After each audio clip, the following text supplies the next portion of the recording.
coat আসলতে আদিত্য খাকলৈ ডাঙৰীয়া লাগিব লাগিছিল কোট তেখেতৰ শেষবাৰৰ কাৰণে শক্তিনি প্ৰদান কৰিছো যে আগন্তুক সময়ছোৱাত এনেধৰণৰ যি ষড়যন্ত্ৰমূলক যি উদ্দেশ্য এই উদ্দেশ্যৰ পৰা তেখেতক আঁতৰি থাকিবৰ কাৰণে আমি শক্তিনি প্ৰদান কৰিছো কোট আসলতে আদিত্য খাকলৈ ডাঙৰীয়া লাগিব লাগিছিল কোট তেখেতে নিজকে স্বয়ম্ভূ জনজাতীয় সংগঠনৰ বা জনগোষ্ঠীয় ৰাইজৰ নেতা বুলি ভাবি লৈ তেখেতসকলে আচলতে কাৰ্বি ভূমিত যেতিয়া বহিৰাগত মানুহে যেতিয়া কাৰ্বিসকলক গো বেক কৈছে চাইনিজ গো বেক কৈছে সেই সময়ত তেওঁ নীৰৱ ভূমিকা পালন কৰি অসমৰ এটা সাতামপুৰুষীয়া সমস্যা সমাধান হৈ থকা বিষয়ৰ ওপৰত তেওঁ সদায় বাধা পথালি দি থকা আচলতে উদ্দেশ্য কি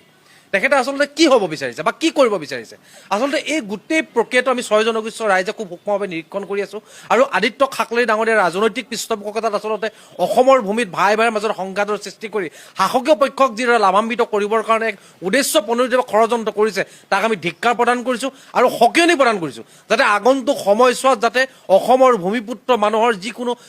স্পৰ্শকাতৰ বিষয়ৰ ওপৰত তেওঁ কোনো ধৰণৰ এনেধৰণৰ তুলুঙা মন্তব্য নকৰিবৰ কাৰণে তেখেতক সকিয়নি প্ৰদান কৰিছো আৰু আগন্তুক সময়ছোৱাত তেখেতক ছয় জনগোষ্ঠী অধ্যুষিত এলেকাত যিকোনো হ'ব পৰা পৰিস্থিতিৰ বাবে চুতীয়া যুৱ সন্মিলন অসম জগৰীয়া নহয় বুলি তেখেতক আমি আজি স্পষ্টভাৱে সকিয়নি প্ৰদান কৰিছো আচলতে কথাটো হ'ল যে অসমৰ ভূমিত ছয় জনগোষ্ঠীয় ৰাইজে যাতে ভূমিপুত্ৰ ৰাইজৰ ভূমিৰ অধিকাৰ ৰাজনৈতিক অধিকাৰ সাংস্কৃতিক অধিকাৰ প্ৰাকৃতিক সম্পদৰ পৰা অধিকাৰ যাতে অনাদি অনন্তকাললৈ বাহাল থাকে তাৰ কাৰণে সাংবিধানিকভাৱে সুৰক্ষা বিচাৰিছে আৰু ছয় জনগোষ্ঠীয় ৰাইজে জনজাতিকৰণৰ মৰ্যাদা বিচাৰিছে আৰু এই বিষয়টো চিচিটোৱাই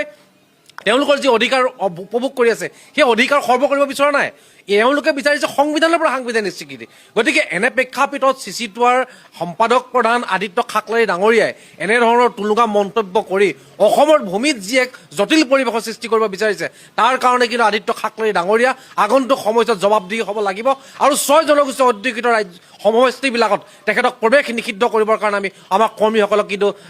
ক'বৰ কাৰণে আমি বাধ্য হ'ম নহয় আচলতে কথাটো হ'ল আদিত্য খাকলৈ ডাঙৰীয়াই নিজৰ পৰিসীমাটো বুজি পোৱাটো উচিত তেখেত কোনো চৰকাৰ নহয় তেখেত সংবিধান নহয় তেখেতে কোনো এটা জনগোষ্ঠীয়ে যেতিয়া নিজৰ প্ৰাপ্য অধিকাৰ সাংবিধানিকভাৱে বিচাৰিছে গণতান্ত্ৰিকভাৱে বিচাৰিছে সেই গণতান্ত্ৰিক প্ৰক্ৰিয়াটোক স্থবিৰ কৰিবৰ কাৰণে তেওঁ যি ধৰণৰ ৰাজনৈতিক চক্ৰান্ত কৰিছে এই চক্ৰান্তটো কৰাটো আচলতে উচিত নহয় বা যুগুত নহয় গতিকে আদিত্য খাকলৈ ডাঙৰীয়াক এইসমূহ বিষয় বা বস্তুৰ পৰা ওলাই আহি প্ৰকৃতপক্ষে তেওঁ যদি সঁচাকৈয়ে জনজাতীয় সংগঠনবিলাকৰ বা জনজাতীয় ৰাইজৰ যদি অভিভাৱক বুলি ভাবিছে এই বিষয়বিলাকত মান মাতক আজি বিভিন্ন জনজাতীয় মাটি বহিৰাগত বণিক গোষ্ঠীয়ে হাজাৰ হাজাৰ বিঘা মাটি আজি দখল কৰিছে আজি কাৰ্বি ভূমিত কি হৈছে সকলোৱে দেখিছে গতিকে এই বিষয়বিলাক বা আজি ষষ্ঠ অনুসূচী অন্তৰালত বিভিন্ন জনগোষ্ঠীবিলাকে পাবৰ কাৰণে সংগ্ৰাম কৰিছে এই সংগ্ৰামবিলাকত তেখেতে গুৰুত্ব প্ৰদান কৰক তাকে নকৰি কোনোবা কেইটামান জনগোষ্ঠীয়ে জনজাতিকৰণৰ মৰ্যাদা বিচাৰিছে আৰু সেই বিষয়টোত প্ৰত্যেকবাৰে তেখেতে বাধা পথালি দি থকা আমি দেখিবলৈ পোৱা গৈছে আৰু আমি ভাবিম যে এয়া কোনো ৰাজনৈতিক পৃষ্ঠপোষকতাত ৰাজনৈতিক নেতাৰ শ্ৰুতলিপিত তেওঁ আচলতে অসমৰ ভূমিত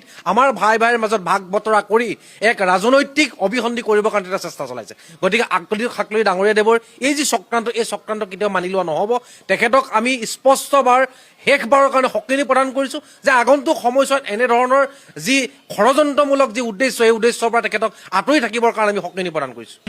চৰকাৰৰ প্ৰতি আমাৰ এটা আহ্বান থাকিব যে যিখন প্ৰতিবেদন দিছে প্ৰতিবেদনখনৰ ওপৰত আচলতে আমাৰো কিছুমান আশা আছে আৰু চৰকাৰৰ লগত মাননীয় মন্ত্ৰী ৰণোজ পেগু ডাঙৰীয়াদেৱক আমি ইতিমধ্যে স্মাৰক পত্ৰ প্ৰদান কৰিছো আৰু তেখেতৰ লগত মন্ত্ৰী গোট আৰু মুখ্যমন্ত্ৰী ডাঙৰীয়াৰ লগত আমি এখন আলোচনাও বিচাৰিছো যে মন্ত্ৰী গোটৰ প্ৰতিবেদনখন আচলতে চুতীয়াকৈ প্ৰমুখ কৰি ছয় জনগোষ্ঠীয় ৰাইজৰ যিমানবিলাক সপোন বাস্তৱায়িত প্ৰতিফলিত হ'ব বুলি আমি ভাবিছিলো এই গোটেইবিলাক সপোনৰ মাজত কিছুমান আশা আমি দেখিবলৈ পাইছো গতিকে এই আশাবিলাক দূৰীকৰণৰ কাৰণে আমি এখন আলোচনা বিচাৰিছো আৰু আমি ভাবো যে অতি সোনকালে মুখ্যমন্ত্ৰী মহোদয় আলোচনাত বহিব আৰু মুখ্যমন্ত্ৰী মহোদয়ক আমাৰ এটা সকিয়নি আমি জনাব সকিয়নি নহয় আচলতে তেখেতক এটা আহ্বান জনাব বিচাৰিছো যে চিচিটোৱে আচলতে অসমৰ শান্তি সম্প্ৰীতি বিঘ্নিত কৰিবৰ কাৰণে যি ধৰণৰ প্ৰচেষ্টা হাতত লৈছে তেওঁৰ ওপৰত এটা আইনগত ব্যৱস্থা গ্ৰহণ কৰিব লাগে যাতে অসমৰ ভূমিত ভৱিষ্যতলৈ কোনো ধৰণৰ যাতে অসূয়া অপ্ৰীতি বা অশান্তিকৰ পৰিৱেশৰ সৃষ্টি নহয়